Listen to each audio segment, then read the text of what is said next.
नमस्कार. पुष्पास खमंग किचनमध्ये आपले खूप खूप स्वागत.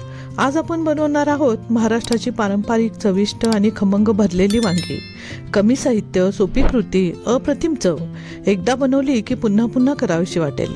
खमंग भाजलेल्या शेंगदाण्याचा कूट, घरगुती लाल तिखट, या सुगंधी तिखट मसाल्याचा स्वाद, कांदा कोथिंबीरीची खमंग ताजी चव, या सर्वांचा स्वाद वांग्याच्या आतपर्यंत मुरल्यामुळे आणि तेलात परतल्यामुळे या रेसिपीची चव अगदीच अप्रतिम होते.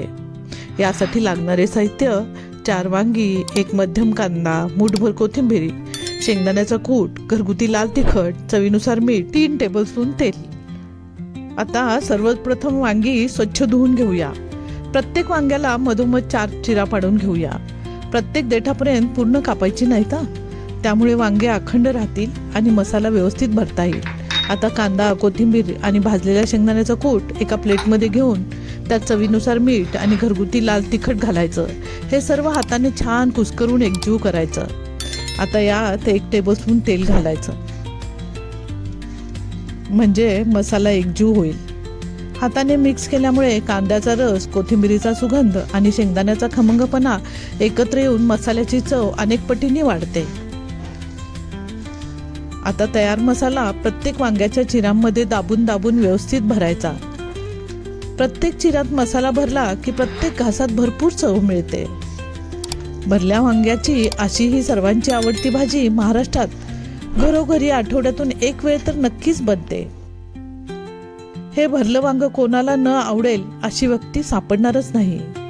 अशा साध्या सोप्या घरगुती खमंग रेसिपी पाहण्यासाठी पुष्पास खमंग किचनला शेअर आणि सबस्क्राईब नक्की करा. अशा प्रकारे ही सर्व वांगी भरून घेऊया. भरलं वांग बनवण्यासाठी इथं छोट्या आकाराचीच वांगी घ्यायची आहेत.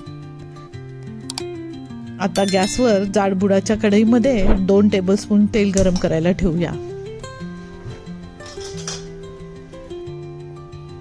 आता यामध्ये एक एक करून मसाला भरलेली वांगी अलगदपणे ठेवूया.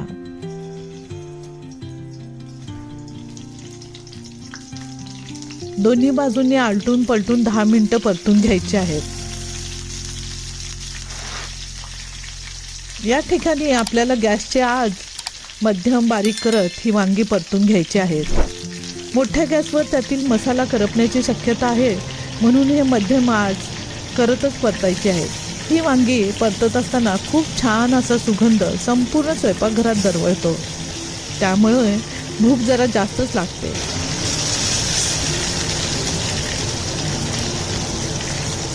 आता उरलेला मसाला वांग्यावर पसरवायचा आहे आणि हा मसाला सुद्धा चांगला परतून घ्यायचा आहे.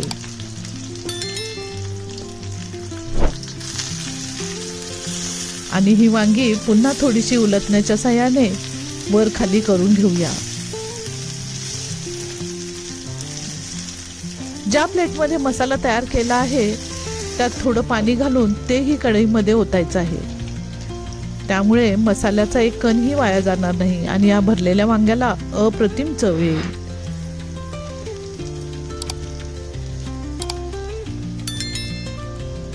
यानंतर कढईवर एक प्लेट किंवा झाकण ठेवायचं आहे.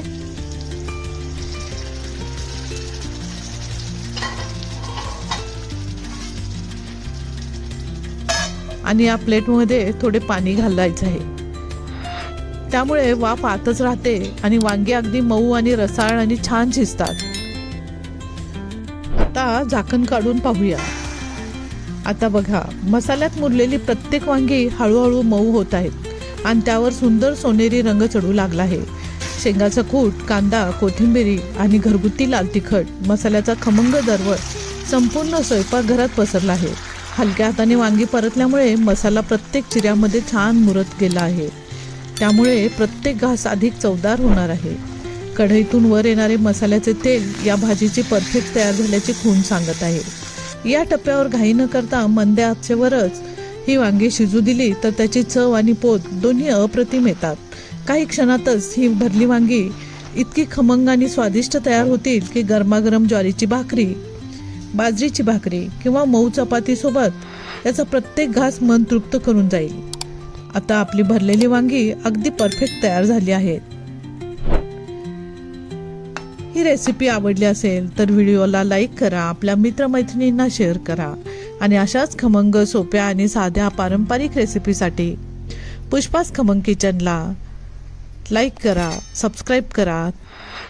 पुन्हा भेटू अशाच पारंपरिक रेसिपीसह. तोपर्यंत हेल्दी रहा, हेल्दी खा. धन्यवाद.